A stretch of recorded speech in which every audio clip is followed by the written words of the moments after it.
ایک فوجی آفیسر تھا سول وردی میں نے کہا سر میرے پاس بھارتی جاسوس ہے میجر. اس دور کی اگر بات کریں تو ایک بھارتی جاسوس جو ہے وہ بھی پاکستان میں گرفتار ہوا، رویندرا کوشک، جسے بلیک ٹائیگر بھی کہا جاتا ہے.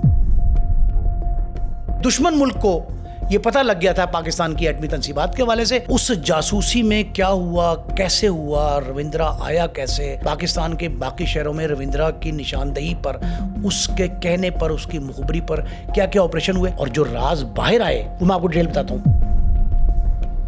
چینی فوج نے اس پر بہت ٹارچر کیا لیکن اس نے اپنی زبان نہیں کھولی، اس نے راز نہیں بتائے بھارتی فوج کے یا بھارت کے. رویندرا کوشک نے بھارت کے ساتھ وفاداری کا جتنا بڑا ثبوت دیا، بھارت نے اتنے ہی اس کے ساتھ ظلم، جبر اور بے اتنائی کی.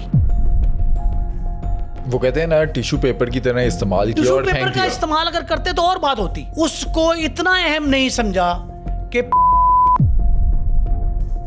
حکومت کو محض ایک خط لکھ دیتے. رویندرا یہ لکھتا ہے کہ اگر میں یہ جاسوسی امریکہ کے لیے کرتا تو 3 دن میں امریکہ یہاں سے لے کے مجھے اپنے ملک چلا جاتا. ایک عام سا لڑکا جو پڑھ رہا ہے کالج کے اندر، وہ کس طرح سے بھارت کا جاسوس بن گیا اور اسے ٹائٹل بھی دیا گیا بلیک ٹائیگر. اداکار تھا، فنکار تھا، چالاک ہوشیار تھا. اس نے ایک راہ و رسم بنا لی پاکستان کے ایک فوجی افسر کے خاندان میں، اور افواج پاکستان میں سلیکٹ ہونے کے بعد را نے یہ بھی مینج کیا تھا. رنگے ہاتھوں کس طرح سے پکڑا گیا؟ رنگے ہاتھوں پکڑنے کی کہانی بڑی عجیب ہے. والد کو خط لکھا اردو زبان میں کہ میں پاکستان کی جیل میں ہوں، را نے مجھے بھجوایا تھا. کورٹ مارشل ہوا، سزائے موت ہو گئی. سپرنٹ جیل سے میری بات ہوئی، وہ ڈپٹی سپرنٹ تھے. میاں والی جیل، سیالکوٹ جیل، مچھ جیل اور ملتان جیل، 4 پنجاب کی جیلوں میں رہا وہ. اکثر جو جاسوس ہوتے ہیں بھارتی، پاکستانی جیلوں میں جو پاکستانی قیدی ہیں وہی مار دیتے ہیں. اس کے ساتھی قیدیوں سے بھی میری گفتگو ہوئی ہے. سیالکوٹ جیل میں اس کی بیوی کی ملاقات بچے سمیت کئی گھنٹوں پر کروائی گئی. 18 سال اس نے جیل کاٹی ہے. اس کی قبر پہ جو کتبہ ہے اس پہ نبی احمد شاکر لکھا ہے، نہ علاقہ لکھا ہے، نہ اصل نام لکھا ہے. دوستو ہائلائٹس آپ نے دیکھی. آج کے پوڈ کاسٹ میں ہم آپ کو بتائیں گے رویندرا کوشک کی اصل کہانی، جسے بلیک ٹائیگر کا خطاب دیا گیا. رویندرا کوشک جو کہ پاکستان میں جاسوسی کرنے آیا، نبی احمد شاکر کے نام سے کراچی یونیورسٹی میں ایڈمیشن لیا. پاکستان میں اس نے شادی بھی کی اور پاکستانی فوج کے اکاؤنٹس ڈپارٹمنٹ میں اس کو نوکری بھی مل گئی. رویندرا کوشک نے پاکستان میں کیا کیا جاسوسی کی، کیا کیا مخبریاں کی اور پاکستان میں کیسی کیسی دہشت گردی کی کارروائیاں کی. آج کے پوڈ کاسٹ میں آپ یہ جانیں گے کہ رویندرا کوشک کس غلطی کی وجہ سے پکڑا گیا، رویندرا کوشک کے ساتھ جیل میں کیا کچھ ہوا اور رویندرا کوشک 2001 میں کیسے مارا گیا. یہ سب کچھ جانیے آج کے اس پوڈ کاسٹ میں. اس پوڈ کاسٹ کو اینڈ تک ضرور دیکھیں اور چینل کو ابھی سبسکرائب کریں.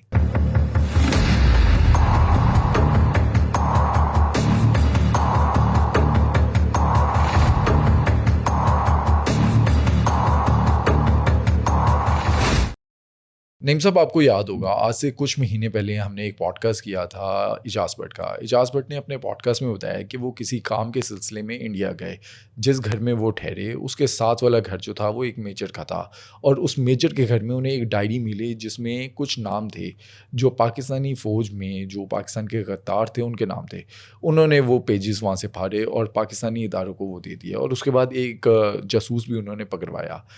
اب اس دور کی اگر بات کریں تو ایک بھارتی جاسوس جو ہے وہ بھی پاکستان میں گرفتار ہوا، رویندرا کوشک، جسے بلیک ٹائیگر بھی کہا جاتا ہے. آج کے پوڈ کاسٹ میں رویندرا کوشک کی کہانی بتائیں. رویندرا کوشک کون تھا، پاکستان میں آ کر اس نے کیا کیا کارروائیاں کی، پاکستانی اداروں نے اسے کیسے پکڑا. بٹ صاحب آپ نے تذکرہ کیا ایک اعجاز بٹ کے شو کا. آپ کے ناظرین کو یہ یاد ہوگا کہ ہم نے 2 شوز میں مختلف انداز سے یہ تذکرے کیے ہیں. مطلب صرف تذکرہ ہی کیا ہے، ڈیٹیل نہیں بتائی. لیکن اس کے بعد جو ہمارے ناظرین ہیں، معزز ناظرین، وہ ہمارے کرم فرما جو ہیں، ان کے رد عمل میں اور ان کی طرف سے جس خواہش کا اظہار کیا گیا اس کے تسلسل میں 2 واقعات ایسے ہیں جو میں ریپیٹ کرنا چاہتا ہوں. ایک میں نے تذکرہ کیا تھا کہ میں نے نوائے وقت میں خبر دی، مختصر تذکرہ کیا تھا، اور اس کے جواب میں، اس کے تسلسل میں، اس کے تناظر میں یہ ڈیٹیل ہم آج کا پروگرام کر رہے ہیں. اس میں نے یہ کہا تھا کہ نوائے وقت میں نے خبر فائل کی جو شائع نہیں ہو سکی. ہمارے نیوز ایڈیٹر عباس اطہر، مرحوم سید عباس اطہر، بڑے نامور صحافی تھے. قلعہ بھی کاٹا انہوں نے، بھٹو صاحب کی پھانسی کے دنوں انہوں نے وہ خبر روک دی اور اگلے دن صبح مجید نظامی صاحب نے مجھے بلا لیا. خبر تھی کیا؟ یہ 80s کے آخر کی بات ہے اور 90s تک. اس میں خبر یہ تھی کہ لاہور پولیس کے دستے، رینجرز اور پاک فوج کے دستے، یہ لاہور کا جو راوی برج کراس کر جائیں تو نیازی شہید چوک ہے، بتی چوک کہتے ہیں. بتی چوک پہ سارے پولیس افسروں نے اور رینجرز کے آفیسرز نے، آرمی آفیسرز نے یہ اپنے میسیجز دیے. وائرلیس سسٹم نہیں تھا یہ موبائل کا اتنا، وائرلیس پہ پیغامات دیے کہ فورسز جو ہیں نا اکٹھی ہو جائیں بتی چوک سے، ہم نے آگے جانا ہے. رات 2 بج گئے. میں نے کاپی رکوائی رکھی ہے باستر مرحوم سے. میں نے تذکرہ کیا، میں نے کہا یہ خبر بڑی ہے، میں تلاش کر لوں گا پھر دے دوں گا آپ کو. اس میں اس خبر میں یہ میرے سورس اتنا ہی مجھے بتایا کہ دستے کچھ جا رہے ہیں لاہور سے باہر.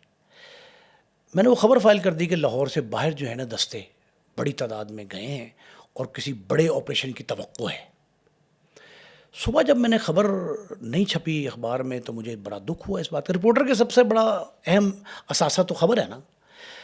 وہ خبر نہیں چھپی. نظامی صاحب نے بلا کے مجھے جو ہے شاباش دی، لیکن میں نے کہا کہ سر مجھے شاباش تو تب تھی یہ خبر چھپتی، میرا کریڈٹ تو تب بنتا کہ خبر چھپتی اور باقی ادارے. ہمارا رائیول تھا روزنامہ جنگ لاہور میں، تو نوائے وقت کا کریڈٹ یہ تھا، بڑا اخبار تھا کہ جی وہ خبر ہم نے بریک کی. اس نے کہا بیٹے آپ کو یہ پتہ ہے کہ دستے کہاں جا رہے ہیں؟ میں نے کہا نہیں.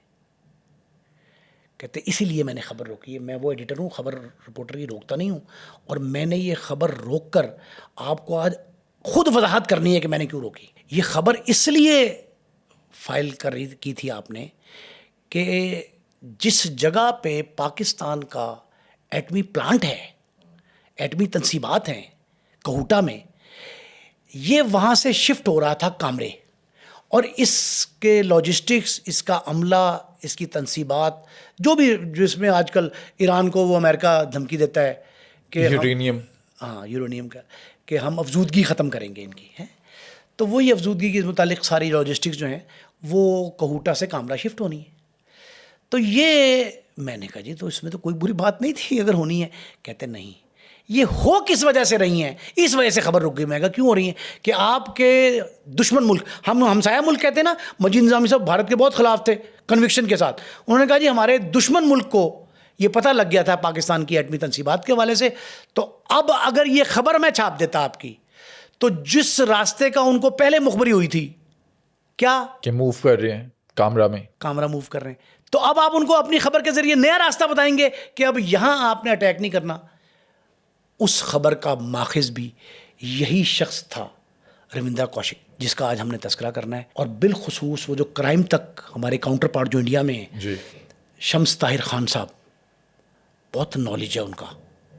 اس کو میں نے کئی بار ایڈمائر کیا، اور بلکہ میں نے یہ بھی جملہ کہا تھا کہ ہم نے جو کرائم شو آپ کو یاد ہوگا سونو میں شروع کیا تھا، وہ کرائم شو بھی اسی کی سٹوری کی ایک سمجھ لیں ایک ایسی پذیرائی تھی کہ ہمارے ذہن میں آیا کہ یہ انداز بہت اچھا ہے، اور لوگ کرائمز کی جو اورل ہسٹری ہے، جو واقعات تھی، یہ جو اورل ہسٹری تھی نا، اس کی پسندیدگی کا جو ماخذ بنا ہے وہ شمس طاہر خان کی ہی سٹوریز بنی ہیں. ایک دوسری بات یہ بڑی آپ کے ناظرین کی انفارمیشن کے لیے، ان تمام واقعات شمس خان نے جو تذکرہ کیا، شمس طاہر خان کے سٹوری بتانے کی، اسی رویندرا کی سٹوری بتانے کے بعد اس پہ میں نے مزید ریسرچ کی. اس جاسوسی میں کیا ہوا، کیسے ہوا، رویندرا آیا کیسے، رویندرا نے جنم کہاں لیا، رویندرا کے والد کون تھے، خاندانی بیک گراؤنڈ کیا ہے، کراچی میں کیسے سکونت اختیار کی،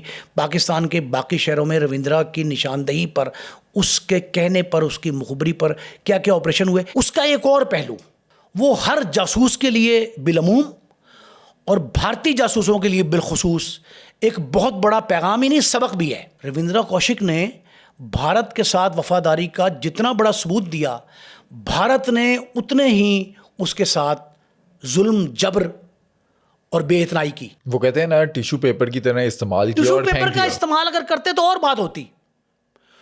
اس کو اتنا اہم نہیں سمجھا کہ پاکستانی حکومت کو محض ایک خط لکھ دیتے جیل میں فیسلٹیز کا، وہ بھی نہیں لکھا، ایک جو حق ہے اون بھی نہ کرتے.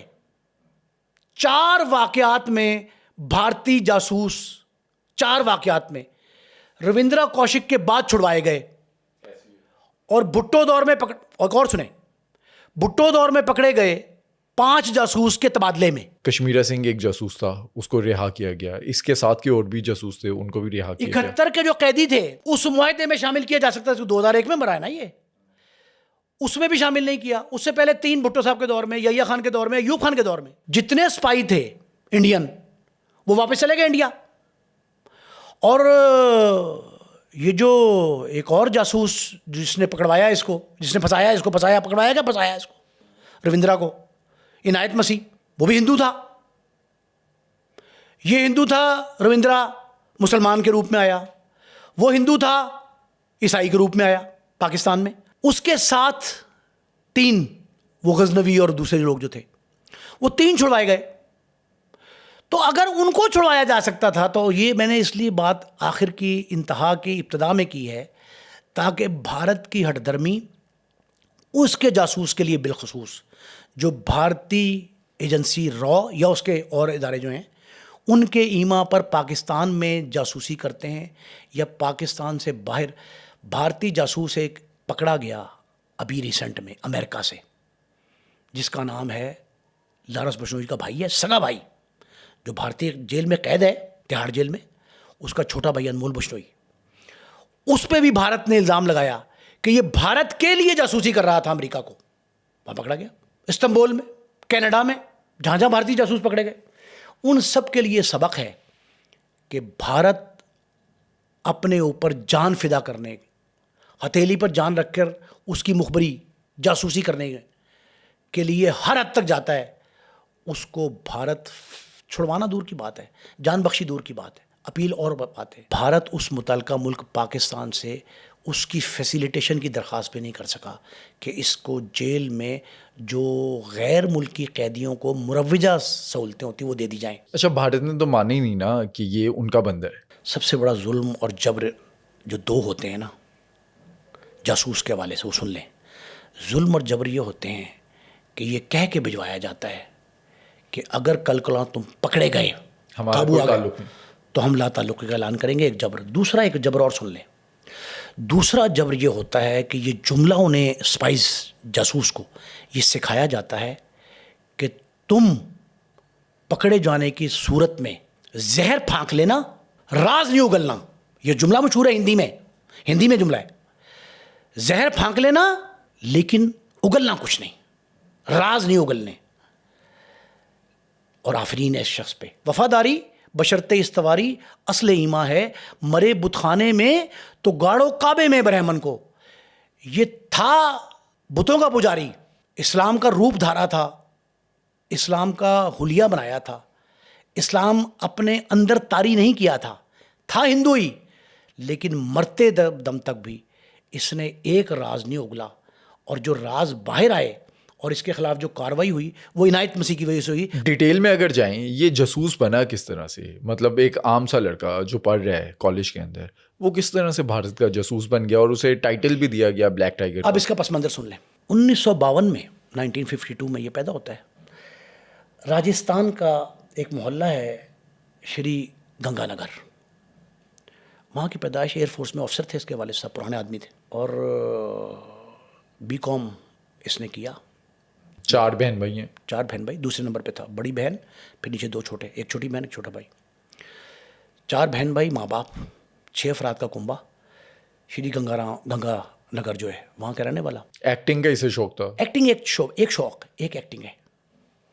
میں آپ کو over all extra curricular activities بتا رہا ہوں, غیر نصابی سرگرمیاں.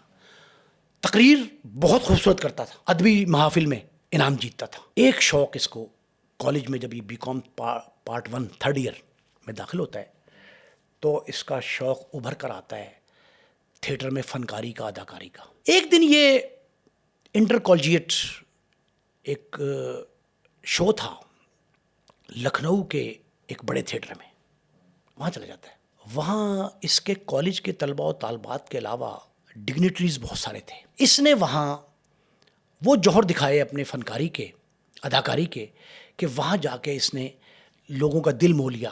اس کے طالب علم ساتھیوں نے, ٹیچرز نے تو بیک اپ کیا, اس کو تالیاں بجائیں, لیکن وہاں کچھ لوگ بیٹھے تھے جو آرمی آفسرز تھے, کچھ ایسے تھے جو را کے بڑے بڑے نامور افسران تھے. بتایا یہ جاتا ہے کہ اس دن اس نے جو اداکاری کی, جو پرفارمنس کی, اس میں وہ بھارتی فوج کا ایک جوان بنتا ہے جو کہ گرفتار ہو جاتا ہے چینی فوج کے ہاتھوں.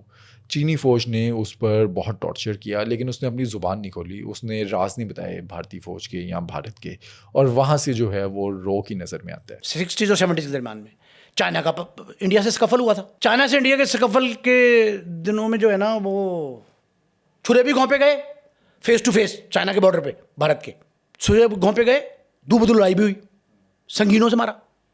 یہ واقعات ہوئے تھے سرحد پہ. انڈیا ہار گیا تھا جنگ. وہ جو اس نے رول پلے کیا وہ اپنے ساتھیوں کے, ہم جولی جو تھے کلاس فیلوز, ان کے دلوں کو جذبوں کو گرمانے کے لیے, عزم جو ہے اس کو ابھارنے کے لیے, اس سے بہت متاثر ہوئے وہ را کے افسران اور ڈگنیٹریز جو بلائی گئی تھی اہم شخصیات. ان میں سے ایک نے ٹیچر سے اور پرنسپل سے ان کے کہا کہ یہ کون ہے نوجوان. انہوں نے کہا جی فلاں. کہا اس سے ہمیں ملے. فنکشن ختم ہوا, تھیٹر کا اینڈ ہوا تو وہ ملے. جب ملاقات ہوئی تو اس نے کہا کہ بیٹے تم چاہتے ہو کہ تم را کا حصہ بن جاؤ؟ اس نے کہا را کیا ہے؟ مجھ کو پتہ نہیں تھا را کیا ہے. اس نے کہا افواج ہند, ہندوستان کی افواج جو ہیں, ان کا وہ انٹیلیجنس کا بڑا ادارہ جو دنیا بھر میں جانا پہچانا مانا جاتا ہے. وہ پہلے ہی پرفارمنس کی بنیاد پہ بڑا اہم تھا. اس نے مان لی بات. اس نے کہا اگر ایسا چاہتے ہو اور تم واقعی ہمارا ساتھی ایک بن کے ملک سے وفاداری دکھانا چاہتے ہو جنونلی, تمہارے اندر جو جذبہ موجزن ہے, تو کل دلی آ جاؤ. وہ چلے جاتا ہے, صبح دلی جاتا ہے, ایک جگہ دو جگہ. پہلے آفس نہیں لے کے جاتے, وہ راؤ والے 2-3 مختلف مقامات میں ملتے ہیں, ریسٹورینٹ میں ملتے ہیں, باربر شاپ پہ ملتے ہیں, ایک دکان تھی اس سے ملتے ہیں. ان کو یقین ہوتا ہے کہ بندہ ٹھیک ہے, لائلٹی دیکھتے ہیں اس کو دہلی میں اپنے مرکز میں لے جاتے ہیں. 4 سینٹرز ہیں را کے بڑے انڈیا میں, را کے بڑے 4 سینٹر ہیں. وہ ایک مرکز میں لے کے جاتے ہیں دلی کے. دلی مرکز میں جا کے وہاں اس سے بات چیت کرتے ہیں, راضی کر لیتے ہیں, اور آپس میں وہ یہ کہتے ہیں, یہ وہ افسروں کی باتیں ہیں جو ہم تک پہنچی ہیں. بالخصوص شمس طاہر خان کی اس کہانی سے جو اس نے رویندرا کوشک کے حوالے سے بیان کی. بہت خوبصورت کہانی, مجھے بڑا متاثر کیا اس نے. بٹ صاحب وہ کہانی, اس میں یہ پتہ لگتا ہے کہ وہ آپس میں یہ کہتے ہیں افسر کہ یہ نوجوان ہمارے بڑے کام کا ہے. آپ یہ دیکھیں, یہ 1975 کی بات ہے, 1975 میں جب اس نے تھیٹر کیا تھا. وہ یہ کہتے ہیں کہ یہاں ہم لے چلتے ہیں اس کو. اوکے. اسے کہتے ہیں کہ یار تو ہمارا ساتھی بن گیا, اس سے اپنے آپ کو را کا ایک کارکن سمجھ. بھارت کے 4 بڑے شہروں میں جو را کے ٹریننگ سینٹرز ہیں, امرتسر, پٹھان کوٹ, دلی, اور چوتھا اٹ سیلف اس کے اپنے شہر میں راجستھان میں.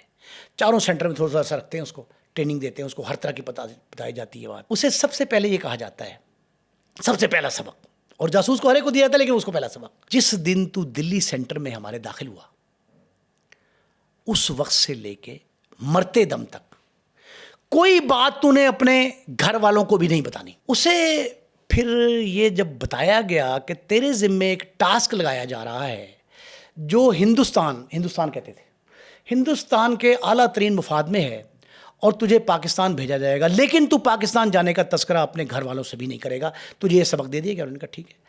6 ملکوں کا چھوٹا وزٹ رکھا تاکہ یہ پاکستان بڑا ٹارگٹ ہے, وہاں جانے سے پہلے ٹرین ہو جائے کہ کسی نئی جگہ پر جا کر اپنے آپ کو ایڈجسٹ کیسے کرتے ہیں. اچھا, را نے اسے ٹریننگ کیا کیا دی پاکستان میں جب مشن پہ بھیجنا تھا, تو کیا کیا سکھایا؟ اسے سب سے پہلے تو اپنا مخبری کا نیٹ ورک, اپنا کہ تو نے کہاں سے مخبری لینی ہے وہ بتایا گیا. پھر اسے اسلحے کی ٹریننگ دی گئی کہ اسلحہ کیسے چلانا ہے. پھر اسے گرفتاری سے بچنے کی, فرار کے راستے بتائے گئے. اسے ہر وہ طریقہ سکھایا گیا جس کے ذریعے وہ کہیں اور جا کے. دوسرا اہم پہلو, اسے کہا کہ تو جس ملک میں جائے گا جیسا دیس ویسا بھیس, تو نے وہاں مسلمان بن کے رہنا ہے. ایک پہلی چیز جو اسے سکھائی گئی وہ اسے اسلامی عقائد, اسلامی تشخص, اسلامی رہن سہن, اسلامی رسوم و رواج اور اسلامی لباس زیب تن کیسے کرنا ہے, نماز کیسے پڑھنی ہے. پھر ایک اور اہم بات بتاؤں آپ کو, اس نے کہا کہ ہمارے 4-5 جاسوس جو پہلے پکڑے گئے 60s میں, یہ ایوب خان کے دور سے پہلے پکڑے گئے تھے جو, انہوں نے کہا جی وہ پکڑے گئے تھے, ان کے خطرے نہیں ہوئے تھے. ہاں اس کے ختنے کروائے گئے. اصل میں ایجنسیاں جو ہے نا یہ بندوبست کر لیتی ہیں, یہ معاملات جو ہے نا وہ ان کو پتہ ہوتا ہے کیسے نبڑنے. انہوں نے وہ کام کر لیا. اردو تک اسے سکھائی, یہ تک بتایا کہ ایک عام پاکستانی پورا دن کیا کرتا ہے, کیسے اٹھتا بیٹھتا ہے. ہر شے سکھائی گئی. اچھا اب سن لیں, اسے اردو سیکھنے میں زیادہ وقت نہیں لگا. پھر اس کو جو اطالیق کہتے ہیں اس کو, وہ ہندی میں, عربی میں اطالیق کہتے ہیں. ٹیچر جو اطالیق دیا گیا وہ اطالیق کراچی میں رہا کافی عرصہ. اس کے ایک عزیز سے میری گفتگو ہوئی 1-2 روز پہلے. وہ اطالیق نے اس کو یہ بتایا اپنے عزیز کو کہ میں نے اس کو یہ بھی سکھایا کہ پانی دائیں ہاتھ میں پکڑ کے پینا ہے اور 3 سانسوں میں گھونٹ لینے. اب اطالیق کا کہنا ہے.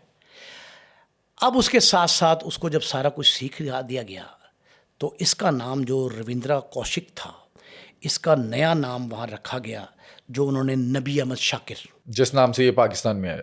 پاکستان میں آیا اور پاکستان میں رہا.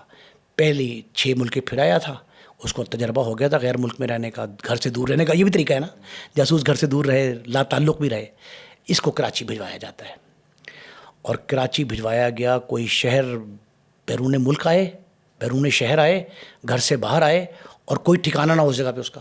کتنا مشکل ہے. اچھا, کہتے ہیں کہ اس کو رو نے جو بھیجا لانگ ٹرم پلان کے ساتھ بھیجا, مطلب کہ سلیپر سیل کے طور پر, کہ ضرورت پڑنے پر اسے استعمال کیا جائے. جاسوس جب کوئی آتا ہے نا, 2 ٹرمز ہوتی ہیں کہ آپ کو شارٹ ٹرم کے لیے ایک پروجیکٹ دیا جائے گا.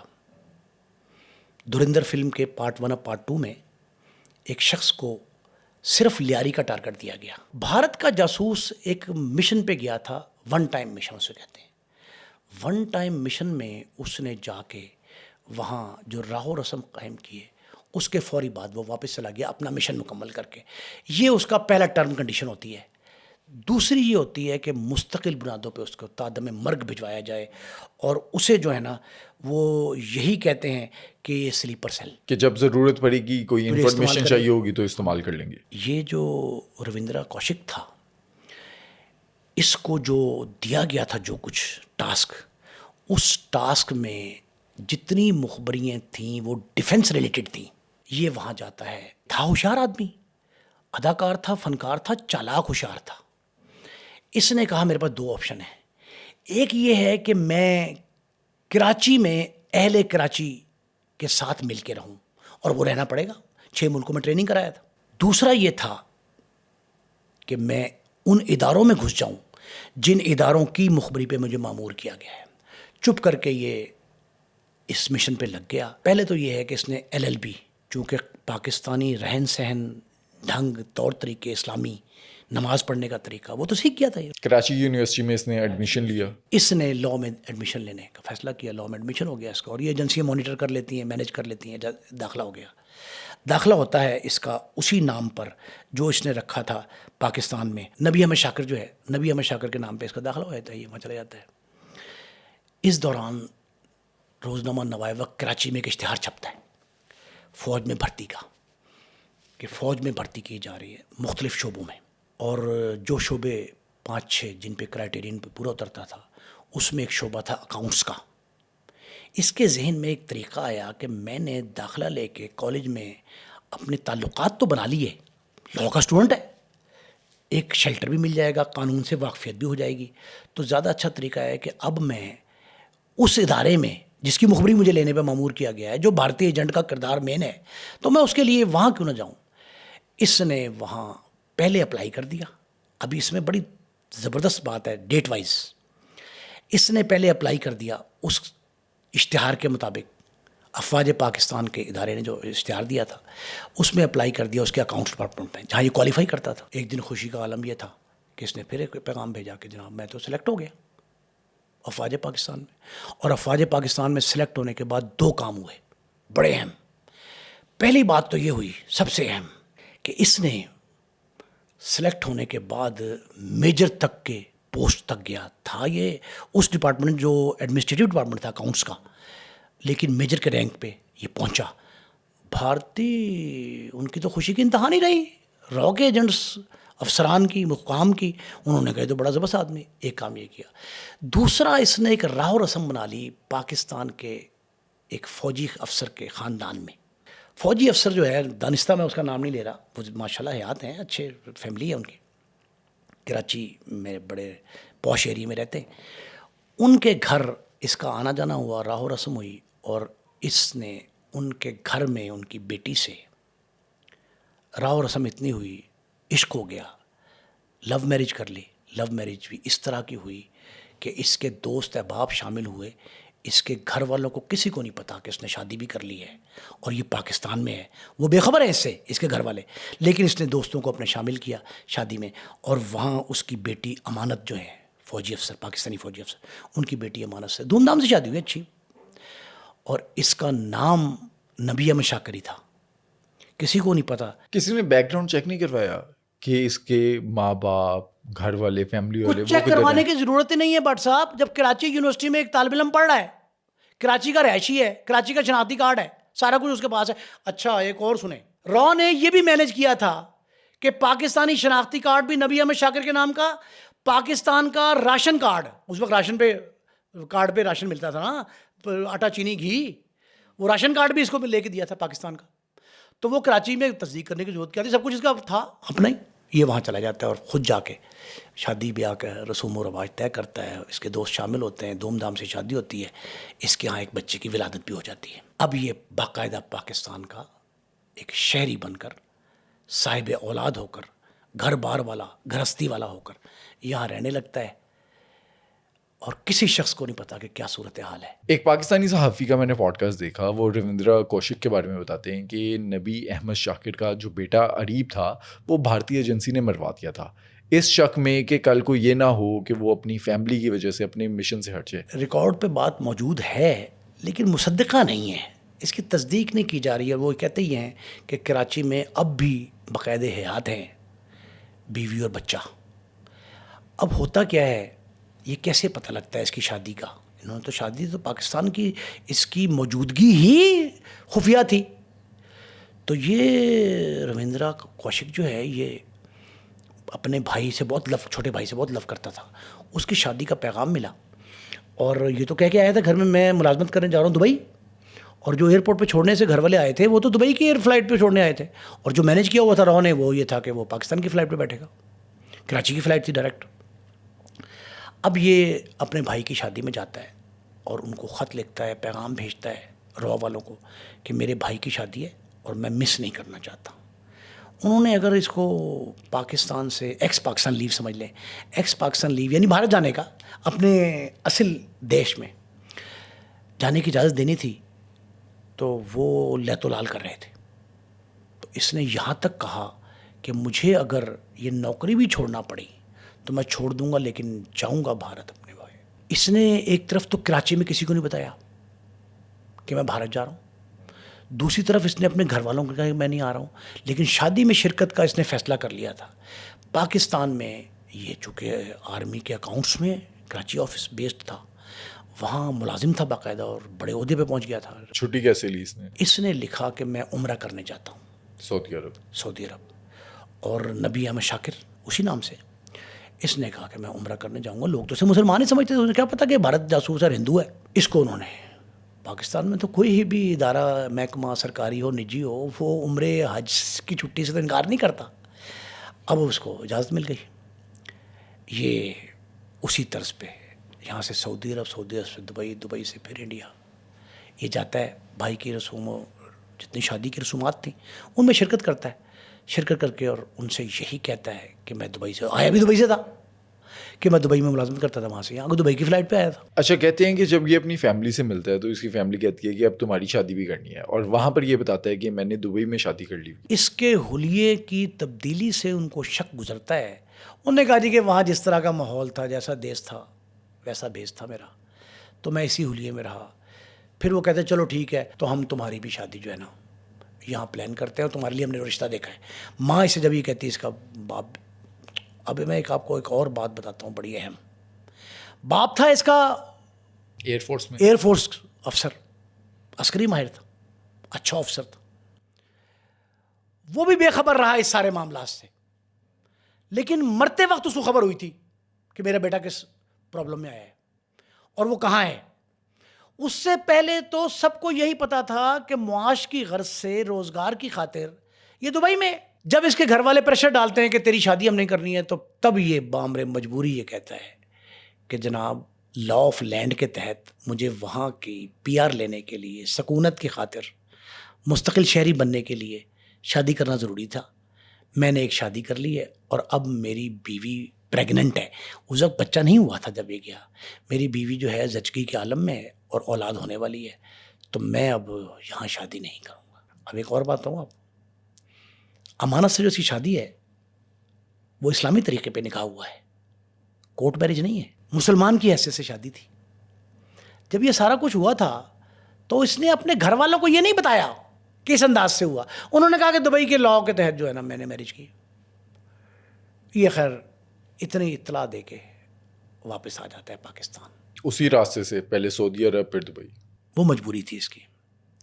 اس نے فلائٹ لی وہی والی دبئی سعودی عرب پاکستان آیا سعودی عرب سے ڈائریکٹ. جب یہ یہاں آتا ہے تو یہ اس دوران اس کے رابطے واسطے پیغام رسانی ہوتی رہی وہاں بھارت میں. یہ نہیں کہ نہیں ہوئی، یہ ہوتی رہی، لیکن یہ اپنا کام کرتا رہا. اس کو جو ٹاسک سونپا گیا تھا وہ بھائی کی شادی سے واپس آ کر اس کے لیے بہت سرگرم ہوا، اور وہ تھا کہ پاکستان میں دہشت گردی کے نیٹ ورک کو مضبوط کرنے کے لیے انفارمیشن بھارت تک پہنچانا، را کو شیئر کرنا، وہ انفارمیشن جو پاکستان میں دہشت گردی کو فروغ دے. کہتے ہیں کہ اس نے کافی دہشت گردی کی کارروائیاں کروائی. خیبر پختونخوا، بلوچستان، سندھ میں ہونے والی بیشتر دہشت گردانہ کارروائیاں امن دشمن جو ہیں ان کے پیچھے روندہ کوشک تھا. اس کے پاس سے جو نقشے اور جو چیزیں اور جو خط و کتابت کورسپونڈنس جو تھی اس کی ڈیٹیلز ملی، اس میں اس ہر بات کا ثبوت موجود تھا جو یہ کرتا رہا. لیکن ایک بات بڑی ضروری ہے، اور لوگ جو یہ کہتے ہیں، آپ نے جو سوال کیا کہ را کو یہ شک گزرا تھا کہ اس نے پاکستان میں جو شادی کی ہے یہ نہ ہو کہ یہ ہمارے مشن سے ہٹ جائے، جو را کا مشن ہے اس سے ہٹ جائے، اور پاکستانی رنگ ڈھنگ تو اس کو پہلے سکھا دیا ہم نے، اس میں بدل جائے. مسلمان کے گھر، آرمی آفسر کے گھر شادی، پھر اس کے یہاں بیٹے کی ولادت، اس کے بعد جو ہے نا یہ را کو خیر بات کہہ دے اور پاکستان کی مخبری کی بجائے بھارت کی مخبری پاکستان کو کرتا رہے. جاسوسوں کا جو 120 ڈگری پہ ٹرن ہے نا، یو ٹرن جسے کہتے ہیں، وہ اکثر دیکھنے میں آیا ہے، اکثر، جس کی وجہ سے یہ ضروری ہوتا ہے کہ ان پہ نگاہ رکھی جائے. اچھا، 1983 میں یہ پکڑا جاتا ہے، پاکستانی اداروں نے اسے پکڑا کیسے؟ وہ بڑی کہانی ہے. بھارت نے ایک نیا جاسوس 1983 میں بھیجا، عنایت مسیح. وہ واگے کے راستے بارڈر کراس کر رہا تھا، آن فٹ پاکستان میں داخل ہو رہا تھا. پکڑا اس کا کیا مشن تھا؟ اس کو پکڑ لیا. اب وہ بالکل نیا ایجنٹ تھا. نئے ایجنٹ سے مراد یہ ہے کہ پہلی بار آیا تھا. پہلی بار تھا. وہ آیا اس مقصد کے تحت تھا کہ اس نے روندرا کو کچھ ڈاکومنٹس دینے تھے، اور وہ ڈاکومنٹس ایسے تھے جس میں وہ میں نے آپ کو بتایا نقشے بھی شامل تھے، اس میں وہ ڈیٹیل بھی شامل تھیں کہ کہاں کیا کارروائی کرانی ہے. اب یہ بات ایسی ہے جس کو اسی دور میں 80s کے دور میں اعجاز بٹ نے بتایا تھا کہ ڈائری جب آئی ہے تو وہ ڈائری جو آئی تھی نا، اس ڈائری میں بھی وہی نام تھے، وہی لوگ تھے جن کے بارے میں ہدایات تھیں ایک شاپر میں رکھ کے.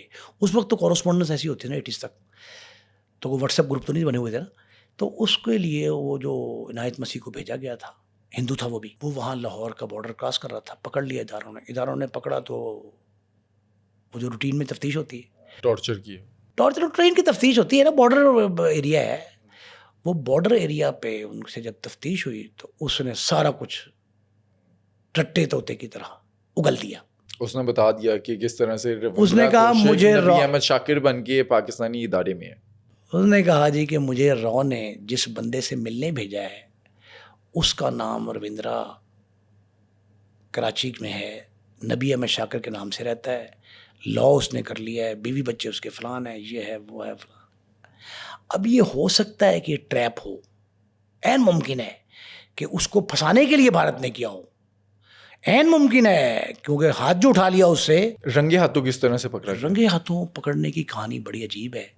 یہ جو ہمارے خفیہ ادارے ہوتے ہیں نا، موساد، را، ISI، یہ جو انٹرنیشنلی موو کر رہے ہوتے ہیں ان کا طریقہ تفتیش بھی مختلف ہے, اگلوانے کے انداز بھی مختلف ہیں, لائی ڈیٹیکٹر بھی اور انداز کے ہر جگہ ہیں, اور ہر ملک کا اپنا طور طریقہ ہے, انداز اپنا ہے تفتیش کے مراحل کا. اس کے تحت اس کو اچھی طرح نچوڑا گیا عنایت مسیح کو, تو وہ نیا تھا, فوراً اگل دیا اس نے, سارے راز فاش کر دیے, اور اس نے وہ لفافہ دکھایا جو ایک بریف کیس کے اندر تھا, اس میں سارا کچھ دیکھا گیا. تو اب ہونا یہ چاہیے تھا جس طرح ہمارے پولیس والے کرتے ہیں کہ نشاندہی بہت بڑی ہوگی فوراً جا کے ریڈ کر دیتے وہاں کراچی پہ. انہوں نے ایسا نہیں کیا. انہوں نے کہا چلو ہمارے ساتھ, اس کو ساتھ لے کے آئے. اس سے کہا تیرا پلان کیا ہے؟ اس نے کہا پلان یہ ہے کہ مجھے یہ طے کیا گیا کہ میں یہاں سے نکلوں گا, نکل کے اس کو فون کروں گا, یہاں سے کراچی جاؤں گا بائی ایئر, کراچی میں جناح پارک میں ہماری میٹنگ ہے. اس نے کہا وہ آن رکھو. اس سے اپنی موجودگی میں پھر فون کرایا کہ میں پاکستان پہنچ گیا ہوں اور میں کتنے بجے. اس نے کہا صبح 7:30 پہ ہماری آپ کی ملاقات ہے. جناح کون کہہ رہا ہے؟ رویندرا, کہ ہماری آپ کی ملاقات جناح پارک کراچی میں, اور جناح پارک میں ایک بینچ پڑا ہوا ہے جہاں جو لوگ, پہلے تم نے واک کرنی ہے, ایک ٹریک پہ چکر لگانا ہے, اور جب 1-2 چکر لگا کے دوسرے تیسرے چکر میں ٹریک پہ آ کے بیٹھ کے ساتھ ہی جو بینچ ہے اس پہ بیٹھ جانا ہے. میں بھی وہاں آ کے بیٹھ جاؤں گا, اور میں نے یہ کپڑے پہنے فلاں کے نہیں.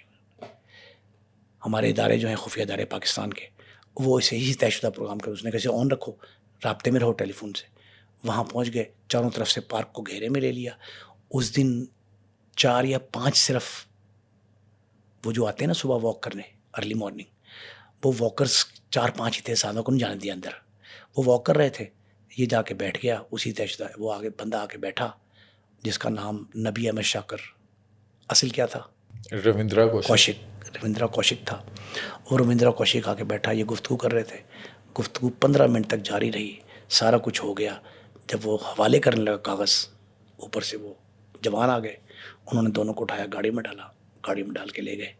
اس کے خلاف آرمی کورٹ میں کیس چلا, کورٹ مارشل سزا ہوئی, سزائے موت سنائی گئی. جب سارا کچھ ہو گیا, بھارت میں اطلاع پہنچی, کسی شخص کے کان پر جوں تک نہیں رینگی. اچھا, کہتے ہیں کہ سب سے پہلے رویندرا کوشک نے جب یہ پکڑا گیا تو جیل سے خط لکھا اپنے والد کو.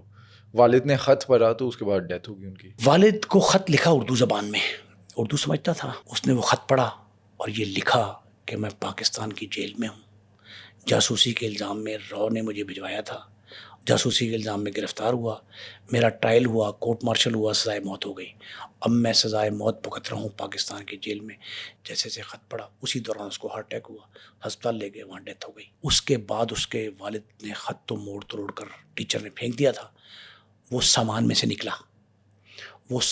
نکلا تو پھر ایک ٹیچر ڈھونڈا گیا جس نے پڑھ کے یہ بتایا کہ والد کی ڈیتھ کی وجہ یہ خط بنا ہے.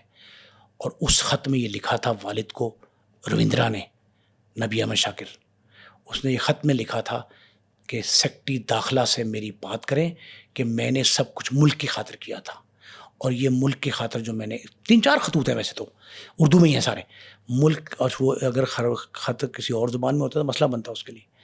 وہ اس نے کہا جی کہ اگر یہ جو سیکٹری داخلہ ہے یہ چاہے تو پاکستان کو 2 طریقوں سے میری امداد ہو سکتی ہے.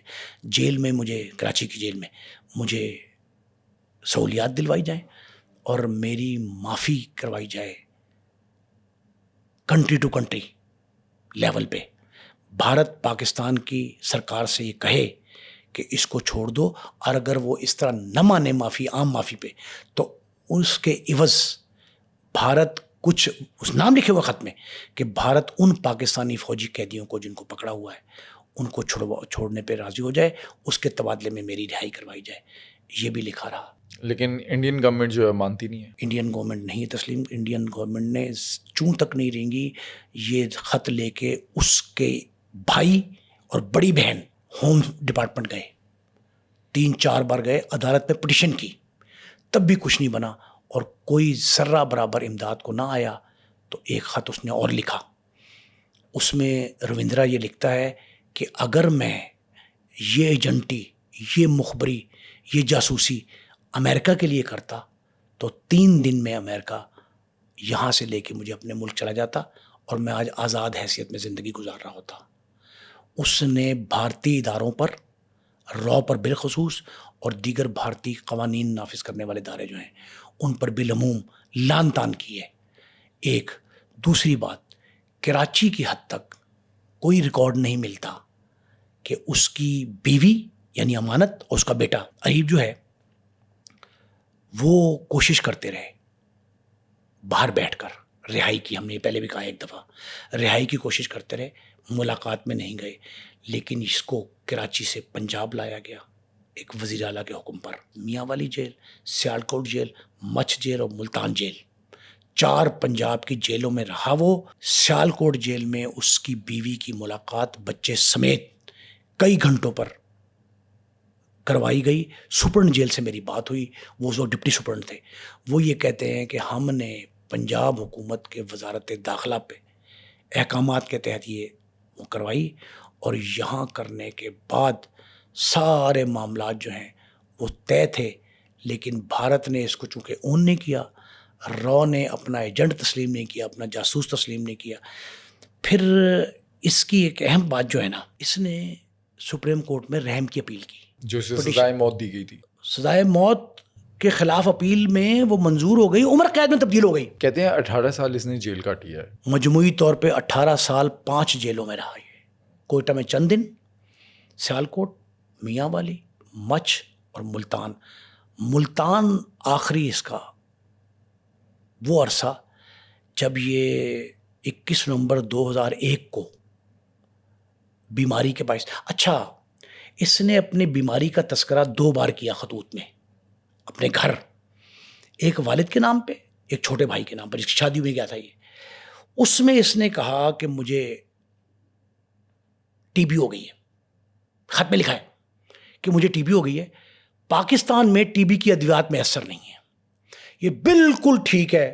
مجھے جیل کے ایک اعلیٰ حکام نے کئی بار بات ہوئی ہے، اعلیٰ حکام نے جیل کے مجھے یہ بتایا تھا کئی بار کہ واقعتاً ہم بار بار خط لکھتے تھے محکمہ ہیلتھ کو، پنجاب حکومت کو، وزارت داخلہ کے تھرو، ہوم ڈپارٹمنٹ کے، وفاق کو بھی خطوط لکھے گئے، محکمہ صحت کو. اس کے ذریعے یہ خطوط جو عالمی ادارہ صحت ہے، عالمی ادارہ صحت، ورلڈ ڈبلیو ایچ او میں بھی خط گئے کہ پاکستان میں قیدیوں کو، حوالاتیوں کو، جیل میں پابند سلاسل جو ہیں ان کو دوائی میسر نہیں ہے. ٹی بی کی، کھانسی، چھاتی کے امراض یہ عام ہو رہے ہیں. اس نے کہا تھا کہ مجھے دوائی بھجوا دیں انڈیا سے لے کے. تو انہوں نے بھارت سے لے کے اس کے چھوٹے بھائی نے اور بہن نے ایک پیکٹ بھیجا جو سیالکوٹ کے جیلر یہ کہتے ہیں کہ ہم نے اس تک پہنچایا، اور اس کو افاقہ ہوا. لیکن پھر اس کو یہاں سے تبدیل کر کے جب ملتان جیل بھیجا گیا تو اس کی جو ٹی بی تھی وہ مرض مزید بڑھتا گیا، اور جو دوا کر رہے تھے وہ بڑھتا جا رہا تھا. اس دوران وہ 21 نومبر 2001 کو 49 سال، 50 سال سے چند ماہ کم تھے، 50 سال سے نصف صدی، 18 سال پاکستانی جیل کاٹنے کے بعد یہ یہاں سے دنیا سے چلا گیا. اور دنیا سے جب گیا تو اس کا جنازہ کیسا ہوا؟ انڈیا تو نہیں گیا، پاکستان میں ہی اسے دفنایا گیا. کیسے؟ اسلامی طریقے پہ نماز جنازہ ہوئی جیل کے اندر لان میں، اور اسے ملتان کے عقب میں ایک اولیاء مزار ہے اس کے احاطے میں دفن کیا گیا. اور وہاں بہت کم لوگوں کو پتا ہے کہ یہ رویندرا کوشک ہے. اس کی قبر پہ جو کتبہ ہے اس پہ نبی احمد شاکر لکھا ہے. عمر 49 سال، پیدائش 1952، سب کچھ صحیح ہے. نہ علاقہ لکھا ہے، نہ اصل نام لکھا ہے، نہ ولدیت لکھی ہے. اچھا، اکثر جو جاسوس ہوتے ہیں بھارتی، ان کے بارے میں کہا جاتا ہے، یہ اکثر انڈیا میں بھی بات سامنے آتی ہے کہ پاکستانی جیلوں میں جو پاکستانی قیدی ہیں وہی مار دیتے ہیں، لیکن یہ ٹی بی کی وجہ سے مرا. کسی نے چیلنج نہیں کیا اس کی موت کو. یہ طبعی موت تھی. اس کا مرض اتنا بڑھ گیا تھا، 50 سال کی عمر میں یہ بوڑھوں کی طرح کھانستا تھا. اس کے ساتھی قیدیوں سے بھی میری گفتگو ہوئی ہے، اس کے ساتھ جو بند تھے. ایک بڑے عالم دین تھے جو کسی اسلامی دفعات کے مقدمے میں گرفتار تھے. وہ یہ کہتے ہیں کہ میاں والی اور سیالکوٹ میں دونوں جیلوں میں یہ میرے ساتھ رہا. دونوں جیلوں میں میری ملاقات اس سے جب ہوئی، اس نے بھارتی سرکار کا اور را کا رونا رویا. تب اس نے یہ اس کا مطلب اعلان کر دیا تھا کہ میں بھارتی ہوں. ہاں ایک اور بات بڑی اہم ہے. امانت کے گھر والے کہتے ہیں اس کی بیوہ کے کہ جب ہمیں پتہ لگا کہ یہ بھارتی جاسوس ہے تو ہم نے اسے قطع تعلق کر لیا. اچھا, پاکستانی اداروں کے سامنے اس نے اپنا منہ کھولا, اس نے بتایا کہ کیا کیا مخبریاں جو ہیں وہ انڈیا پہنچائی. مرتے دم تک اس نے کوئی راز نہیں فاش کیا, کچھ نہیں اگلا, صرف اتنا بتایا کہ میں بھارتی ہندو ہوں اور اس مقصد کے تحت یہاں آیا تھا بس. اور میں نے جب بھیس بدلا تو کراچی میں امانت سے شادی کی, کراچی یونیورسٹی میں داخلہ لیا, عمرے کے بہانے پہ چھٹی لی, بھائی کے شادی میں شرکت کی. سب کچھ بتایا اس نے.